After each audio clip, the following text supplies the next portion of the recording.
Hi, I'm Lucy, and I'm totally not a robot. This video will be different than anything I've done on this channel so far. Strictly speaking, it's a lot more about gardening, and a lot less about technology. Nevertheless, it's an experiment that I'd wanted to conduct for a very long time, and today, the day has come. The question is simple: can plants grow in space? And you know, space is quite a big place, so let's narrow it down a bit. The two most likely places in space, where us humans will need plants growing, are Mars and the Moon. And each of them has their own challenges. The Moon, while it gets roughly the same amount of sunlight as the Earth, has no atmosphere at all, so growing plants on the surface is pretty much impossible.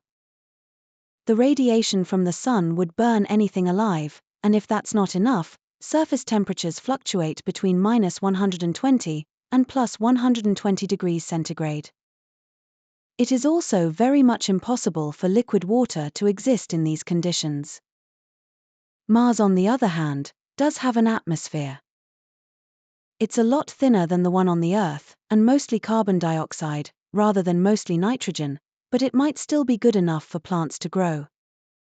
Mars is also further away from the sun, so it only gets roughly half the amount of sunlight compared to the Earth, and because of that, temperature is still a problem. Though it does get up to pleasant +20 degrees during the day, it drops all the way down to -150 during the night. The conditions also don't allow for liquid water to exist for long periods of time, which, in combination with frequent dust storms, makes surface farming rather impractical. But neither of these issues is what I want to focus on in this video. It's quite difficult to get to -150 degrees, or to change atmosphere composition at home. What I can try relatively easily is the soil. Now, one last disclaimer before I get rolling.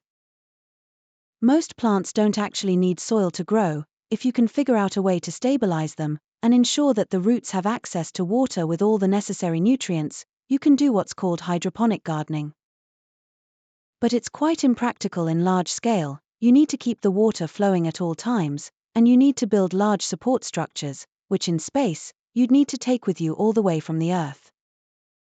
With soil, on the other hand, you just build a greenhouse around it, throw the seeds in, and you're pretty much good to go. You do need to heat the greenhouse and pump air into it, but you need to do that to support humans anyway, so you pretty much get that for free. And with that initial waffle out of the way, let's get to the interesting part. Will plants be able to grow in lunar or Martian regolith? I've got some buckets with stuff, most of it bought in a hobby market. There's, for example, volcanic sand, lava rocks, iron oxide, crushed limestone, and a bag of regular play sand. So the plan is to use this to mix something that resembles lunar and Martian regolith, plant a bunch of seeds in it, and see if they grow. Easy, right? Let's start with the Moon, as there we have a relatively good idea about the composition of the soil, thanks to the Apollo missions, who brought samples back to the Earth.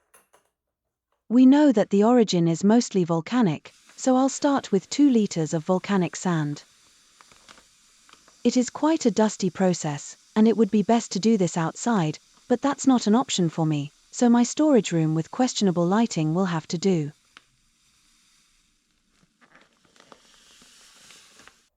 I'll at least use one of these. I don't know how much use it'll be, but it makes me feel better. And with that, the sand goes into the bucket.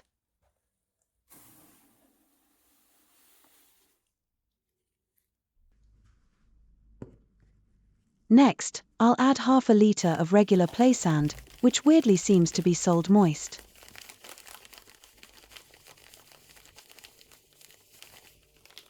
Okay, I've been quite generous, but it doesn't matter too much. This is not a cooking recipe. Soil composition would be different at different places anyway.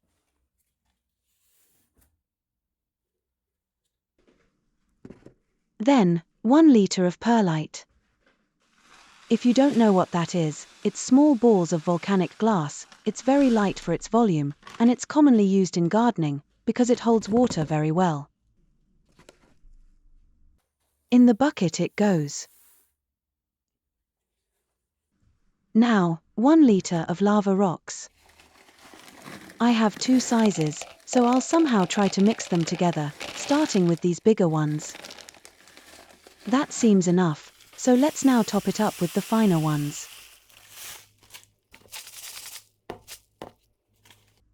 Perfect, into the bucket. And last, half a liter of calcium carbonate, which sounds difficult to get, but it's basically crushed limestone. Unfortunately, I don't have enough. I only have a single 1 kilo bag, and I want to keep half of it for Martian soil, so let's just use half of the bag, and see how much it adds up to. Alright, that's around 350, or 400. One property that lunar regolith has, is that it's very fine, and when combined with water, it tends to firm up, kind of like plaster, or cement. And that's exactly what I'm going to use to top this up to 500 mils. First, a bit of plaster. And then, a bit of cement.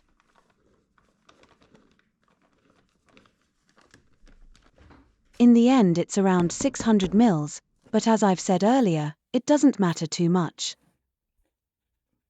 And that's it, all that remains is to give it a good mix, and see how it turns out. Well, not too shabby.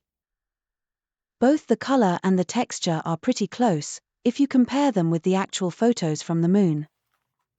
But I'm only halfway done, let's quickly swap buckets, and start working on the fake Martian regolith. Unlike the moon, we've never brought samples of Martian soil back to the Earth, so we don't know as much about the composition, but what we are pretty sure about, is that it's also of volcanic origin. So I'll also start with volcanic sand. Apparently what's left in my bag is around 1.2 liters, and I'll top it up with play sand all the way up to 2 liters.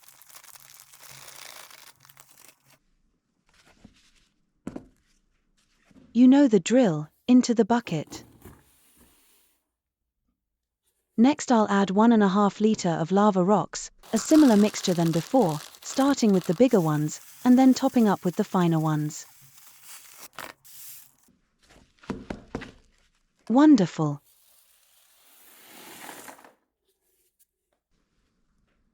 Then 750 mils of perlite.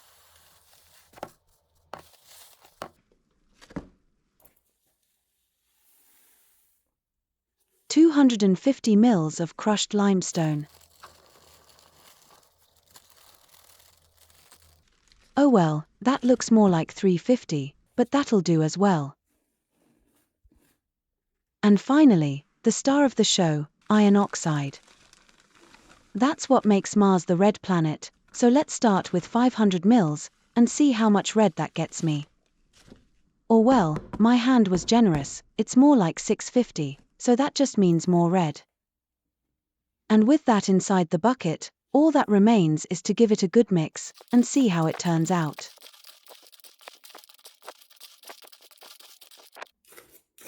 Okay, not bad, but I did expect a little more red, so I'll just add a bit more of the iron oxide, totaling in something like 850 mils.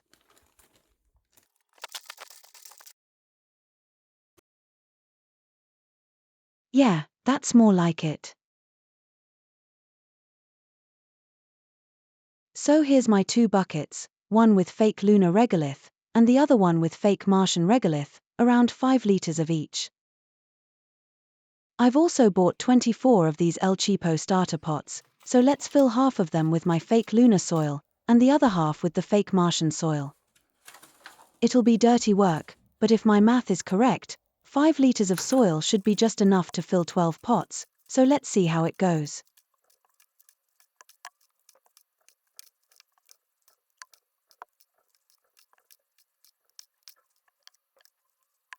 Okay, the pots are filled to the top, and I still have some fake lunar soil left.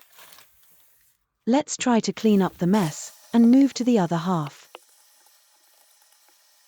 That'll have to do for now, and lesson learned, lava rocks do not get picked up by the vacuum cleaner, who knew?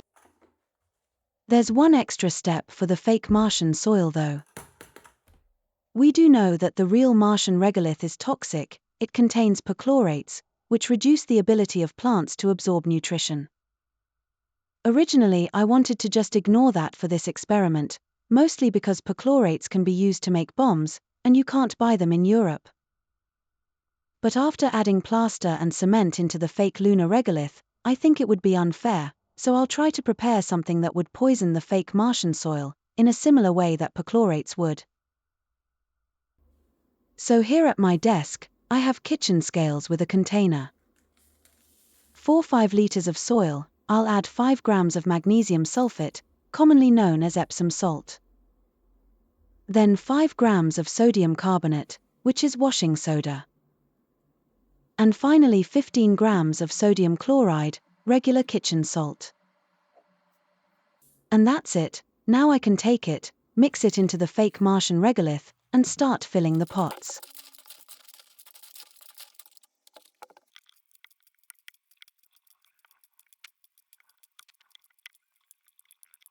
Great, the pots are filled and I still have some fake Martian soil left. Now I'll have to clean up the mess, and we'll continue with the planting. Back at my desk, I've prepared a bunch of seeds, mostly common vegetables, but I've also included sunflowers, just for fun. And I also have these 2 small potatoes, that are just starting to sprout. But let's get rid of everything, bring the pots, and start planting. We're starting on the moon, and the first thing to plant are green peas. Now, I'm not too much of a gardener, but I doubt every single seed in the bag is going to sprout, so I think I'll plant 3 in each pot, diagonally, and see how that goes. Perfect. Next on the menu are green beans, same deal, 3 seeds diagonally.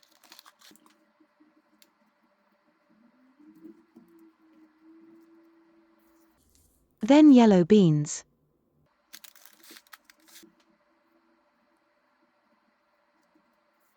Radishes, whose seeds I've probably never seen before. So this is what they look like, in they go.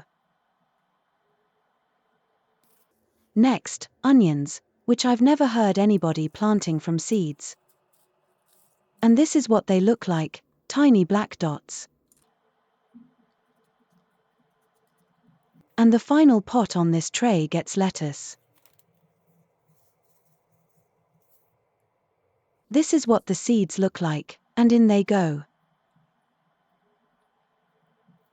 And just like that, we're halfway done.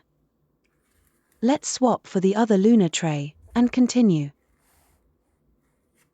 Here I'll start with cherry tomatoes, the small ones that grow in groups. Right next to them will be San Marzano tomatoes, the exact opposite, the big and meaty ones, that you'd normally use for tomato sauce. In the top right, red bell peppers. Next, cucumbers. I've got the small ones, that you'd normally use to make pickles. Second to last, sunflowers, and I'm really curious how these are going to turn out. And last but not least, the potato. So that's it, that's the lunar farm planted. Let's do the same for the Martian one. And because this'll be exactly the same thing, I'll just quickly run through it. I'll also keep the same order, so I'm starting with green peas, then green beans, yellow beans, radishes, onions, and salad. Wow, that was quick. Tray swap, and let's do the other half. Once again in the same order, cherry tomatoes, San Marzano tomatoes, red bell peppers, cucumbers, sunflowers, and of course, the potato. And that's the whole space garden planted. So let's now see if I can fit everything next to a window.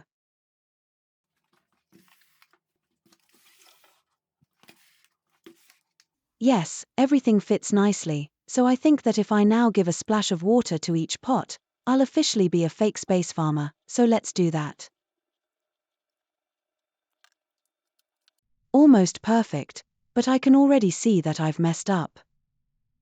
Some of the seeds were not deep enough, and the water made them float to the top. Well, I'm not going to do anything about that right now, but I might push them back eventually. And that's it for the initial part of the experiment. I'm really curious how this plays out. There's basically 4 things that can happen. 1. The seeds don't sprout at all. 2. The seeds do sprout, but die immediately. 3. The seeds do sprout, start growing, but the plant struggles. And 4. The plant does not give a damn, and just grows as it normally would.